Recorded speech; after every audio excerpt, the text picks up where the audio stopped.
يحصل ايه لو شركة النصر لصناعة السيارات رجعت دلوقتي؟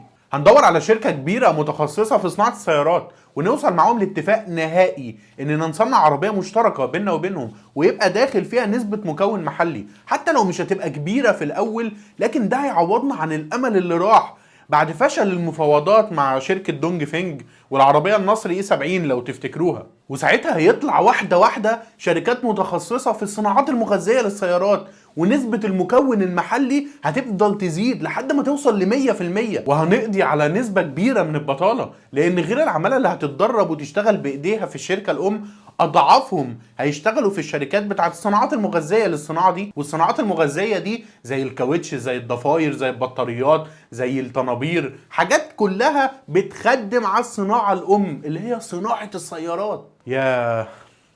أنا إيه اللي صحاني من الحلم ده؟ تفتكر ممكن يبقى حقيقة يا صديقي؟